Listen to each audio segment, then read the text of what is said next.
அனைவருக்கும் வணக்கம். இந்த பதிவில் என்ன பார்க்க போகிறோம்னா, காமாட்சி அம்மன் விளக்கை ஏற்றும் பொழுது எந்த திசையில் ஏற்ற வேண்டும், காமாட்சி அம்மன் விளக்கை ஏற்றும் பொழுது எந்த திரி பயன்படுத்த வேண்டும், என்ன எண்ணெய் பயன்படுத்த வேண்டும் என்பதை பற்றிய சுவாரஸ்யமான தகவல்களை தெரிஞ்சுக்கலாம். வீடியோவை ஸ்கிப் பண்ணாமல் முழுசாக பாருங்கள்.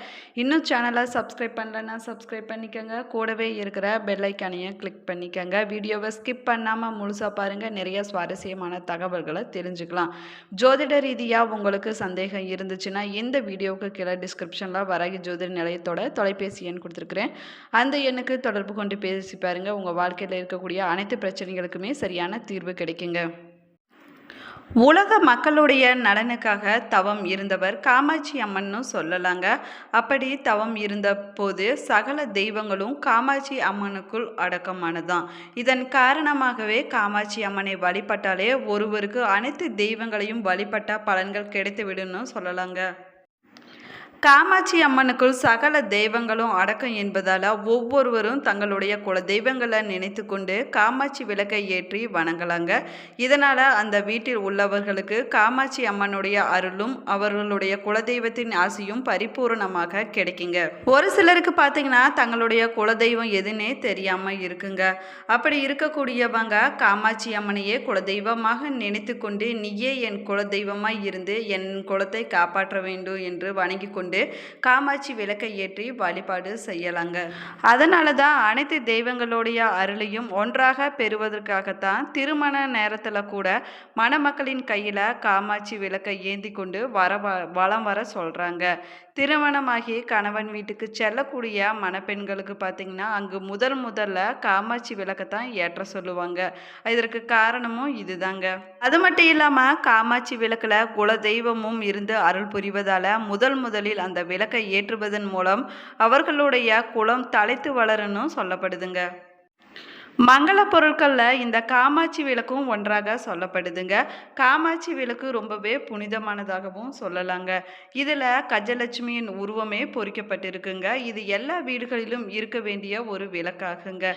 நம்ம பூஜை செய்வதற்கு முன்னாடி காமாட்சி விளக்குக்கு பூவும் பொட்டும் வைத்து மங்களத்துடன் தீபம் ஏற்றி தினமும் வழிபட்டுட்டு வந்தோம்னா நம்முடைய வறுமை நிலை மாறுன்னு சொல்லலாங்க. திருமணமாகி கணவன் வீட்டுக்கு போகக்கூடிய மணப்பெண்களுக்கு பார்த்தீங்கன்னா சீர்வரிசையில் காமாட்சி அம்மன் விளக்கும் 2 குத்து விளக்குமே கொடுப்பாங்க.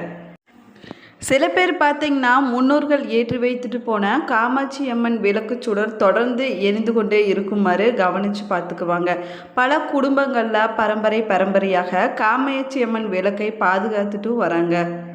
கிரக பிரவேசம் செய்யும் பொழுதாக இருந்தாலும் சரி, மணமக்கள் மணப்பந்தலை வளம் வரும்போதும் கையில் பத்தியுடன் ஏந்தி கொண்டு போவது காமாட்சி அம்மன் விளக்குன்னு சொல்லலாங்க.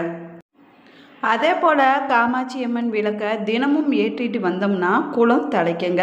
வீட்டில் அனைத்து விதத்திலும் மங்களங்கள் கிடைக்கணும்னு சொல்லலாங்க. அது மட்டும் இல்லாமல் கிரக தோஷங்கள் அனைத்துமே விலகிவிடும். குடும்பத்தில் இதுவரைக்கும் இருந்து வந்த வறுமை நிலை மாறி செல்வ செழிப்பு ஏற்படுங்க. அது மட்டும் இல்லாமல் சுற்றி இருக்கக்கூடிய எதிர்ப்புகள் அனைத்துமே நீங்கி விடுங்க. அதனால தாங்க வீட்டில் காமாட்சி அம்மன் விளக்கை ஏற்றும் போது ஒரு சில விஷயங்களில் கவனமாக இருக்க வேணுங்க. காமாட்சி அம்மன் விளக்குகளை எப்பொழுதுமே சுத்தமாக வைத்திருக்க வேணுங்க. விளக்கு ஏற்றுவதற்கு முன்பே அதை சுத்தமாக வைத்து விட வேணுங்க. வாரத்திற்கு ஒரு முறையாவது கழுவி விட்டு விளக்கு ஏற்றுவது ரொம்பவே நல்லதுங்க. அதே போல் காமாட்சி அம்மன் விளக்கை தரையில் வைத்து ஏற்றக்கூடாதுங்க. கோலம் போட்டு கோலத்தின் மீது ஒரு தட்டை வைத்து அந்த தட்டில் சிறிது பச்சரிசியை கொட்டி அதற்கு பிறகு காமாட்சி அம்மன் விளக்க வைக்க வேணுங்க. அல்லது அந்த தாம்பாளத்துலேயும் தண்ணீர் அல்லது மலர்கள் தூவி அதன் மீது கூட காமாட்சி அம்மன் விளக்க வைத்து தீபம் ஏற்றி வழிபாடு செய்யலாங்க. காமாட்சி அம்மன் விளக்கில் நெய் ஊற்றி தாமரை தண்டு திரி போட்டு தீபம் ஏற்றி வைத்தால் சிறப்புக்குரியதாகவும் சொல்லலாங்க. அல்லது நல்லெண்ணெய் இழுப்பை எண்ணெயில் கூட விளக்கேற்றி வழிபாடு செய்யலாங்க. ஆனால் சமையலுக்கு பயன்படுத்தக்கூடிய எண்ணெயில் விளக்கேற்றக்கூடாதுங்க. நம்ம விளக்கு ஏற்றுவதற்கு முன்னாடியே விளக்கில் எண்ணெயை ஊற்றி விட வேணுங்க. அதற்கு பிறகுதான் திரி போட்டு விளக்கு ஏற்ற வேணுங்க. அதே போல் நம்ம விளக்கு ஏற்றும் போது அதிக அளவிலான சுடர் வரக்கூடாதுங்க. இந்த சுடர் பார்த்திங்கன்னா மஞ்சள், குங்குமம், பூக்களில் பட்டுவிடக்கூடாதுங்க. அதனால தான் சிறிய அளவில் எரியும்படி பார்த்து கொள்ள வேணுங்க. தேவைப்பட்டுச்சுன்னா நல்லெண்ணெயில் சிறிது நெய் கலந்து கூட தீபத்தை ஏற்றலாங்க. நல்லெண்ணெய் ஊற்றி விளக்கேற்றி விட்டு அதில் ரூபாய் 1 நாணயமோ அல்லது ரூபாய் 5 நாணயமோ போட்டு அதற்கு பிறகு திரி போட்டு தீபம் ஏற்றுவது இன்னுமே சிறப்பை கொடுக்குன்னு சொல்லலாங்க. இந்த காமாட்சி அம்மன் விளக்குல அம்மன் அமர்ந்த நிலையில 2 புறத்திலுமே யானை இருக்க வேணுங்க. காமாட்சி விளக்கில் இருக்கக்கூடிய யானை உருவத்திற்கு மஞ்சள் குங்குமம் வைக்க வேணுங்க. காலை பிரம்ம முகூர்த்தத்தில் இந்த விளக்கு ஏற்றி வழிபட்டோம்னா அம்மனுடைய அருள் பரிபூரணமாக கிடைக்குங்க. அதே போல் தீராத கடன் பிரச்சனையில் இருக்கக்கூடியவங்க காலை 6 மணிக்கு முன்பு காமாட்சி அம்மன் விளக்கு ஏற்றி பூஜை செய்வது ரொம்பவே நல்லதுங்க. இதை தொடர்ந்து 48 நாட்கள் செஞ்சுட்டு வந்தீங்கன்னா உங்கள் வேண்டுதல்கள் நிச்சயமாக நிறைவேறுங்க. பொதுவாக விளக்கேற்றும் போது கிழக்கு திசையில் ஏற்றுவது நல்லதுன்னு சொல்லுவாங்க. ஆனால் மேற்கு வடக்கு திசைகளிலும் கூட விளக்கு ஏற்றலாங்க. அதுவும் சிறப்பானதாகவும் சொல்லப்படுதுங்க. தெற்கு திசையில் பார்த்து மட்டும் விளக்கு ஏற்றக்கூடாதுங்க. காமாட்சி அம்மன் விளக்கு மட்டுமல்ல, அகல் விளக்கு, குத்து விளக்கு எதுவாக இருந்தாலும் சரி தெற்கு திசையை பார்த்த மாதிரி விளக்கு ஏற்றக்கூடாதுங்க.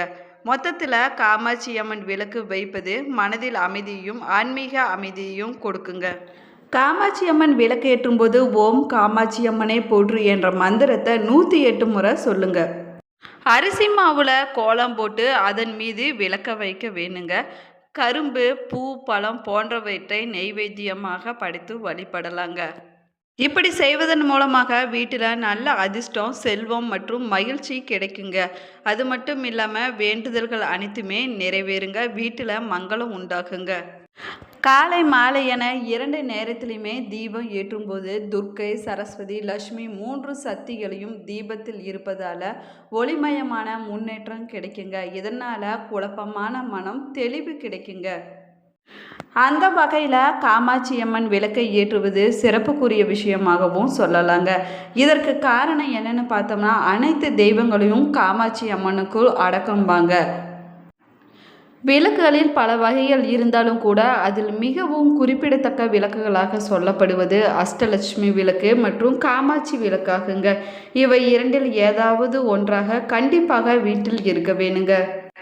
அஷ்டலட்சுமிகள் விளக்குன்னு பார்த்தோம்னா அந்த விளக்கில் அஷ்டலட்சுமிகள் இருப்பாங்க.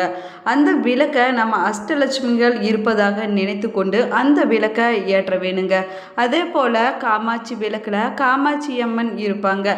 காமாட்சி அம்மா விளக்கை நம்ம வழிபாடு செஞ்சோம்னா அந்த விளக்கில் காமாட்சி அம்மனே வந்து இருப்பதாக நம்முடைய வேண்டுதல் அனைத்துமே நிறைவேற்றுவதாகவும் சொல்லப்படுதுங்க. பொதுவாக செவ்வாய்க்கிழமை நாளில், வெள்ளிக்கிழமை நாளில் நம்ம பூஜை சாமானை விளக்கக்கூடாதுங்க. அதே போல் புதன்கிழமை நாளிலையும் விளக்கை சுத்தம் செய்யக்கூடாதுங்க. இதற்கு காரணம் என்னென்னா புதன் கிடைத்தாலும் பொன் கிடைக்காதுன்னு சொல்லுவாங்க. புதன்கிழமை நாளில் நம்ம பூஜை பொருட்களை சுத்தம் செய்வதன் மூலமாக பெருமாளுடைய அனுகிரகத்தை பெற முடியாமல் போய்விடும் என்பதால் புதன்கிழமை நாளில் பூஜை சாமான்களை சுத்தம் செய்யக்கூடாதுங்க. காமாட்சி அம்மன் விளக்கை நம்ம சுத்தம் செய்த பிறகு அதற்கு சந்தனம், குங்குமம் வைத்து ஒரு தாம்பூல தட்டில் அதில் ஒரு சிலர் பார்த்திங்கன்னா பச்சரிசியை போட்டு அதற்கு மேலே காமாட்சி அம்மன் விளக்கை வைத்து தீபம் ஏற்றுவாங்க. இப்படி ஏற்றுவதற்கு பதிலாக காமாட்சி அம்மன் விளக்கை சுத்தம் செய்துவிட்டு பூஜை பொருட்கள் விற்கும் கடையில் ஜவ்வாது பேஸ்ட் என்று விற்கப்படும் அந்த பேஸ்ட்டை வாங்கிட்டு வந்து காமாட்சி அம்மன் விளக்கு முழுவதும், அதாவது காமாட்சி அம்மன் இருக்கும் இடத்தில் முழுவதுமாக தடவ வேணுங்க. அதற்கு பிறகு பார்த்திங்கன்னா சந்தனம், குங்குமம் வைத்து கொள்ள வேணுங்க. ஜவ்வாது பேஸ்ட்டு கிடைக்காத பட்சத்தில் சந்தனத்தை வைக்கும்போது அந்த சந்தனத்துடன் ஜவ்வாது கொடியையும் சேர்த்து சந்தனம், குங்குமம் வைத்து கொள்ளலாங்க. இப்போது ஒரு தாம்பூலத்தை எடுத்துக்கொள்ள வேணுங்க. அந்த தாம்பூலத்துக்கும் சந்தன குங்குமம் வைத்து கொள்ள வேணுங்க. அதற்கு பிறகு மா இலைகளை பறிச்சுட்டு வர வேணுங்க. அந்த மா இலைகளை சுத்தம் செய்த பிறகு அதற்கும் சந்தனம், குங்குமம் வைத்து கொள்ள வேணுங்க. அதற்கு பிறகு அந்த தாம்பூலத்தை சுற்றி வட்ட வடிவில் வைத்து கொள்ள வேணுங்க. அதற்கு நடுவில் காமாட்சி அம்மன் விளக்கை வைக்க வேணுங்க. பிறகு மலர்களால் அலங்காரம் செய்து கொள்ள வேணுங்க. அதற்கு அடுத்ததாக பார்த்திங்கன்னா இந்த விளக்கில் விளக்கெண்ணெய் ஊற்றி, அதாவது ஆமனுக்கு எண்ணெயே ஊற்ற வேணுங்க.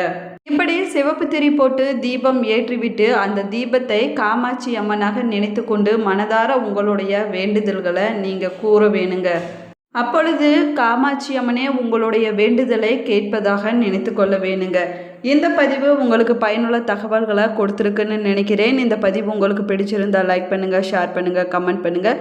இன்னும் சேனலை சப்ஸ்கிரைப் பண்ணலன்னா சப்ஸ்கிரைப் பண்ணிக்கோங்க. கூடவே இருக்கிற பெல் ஐக்கானையும் கிளிக் பண்ணிக்கோங்க. Thank you friends.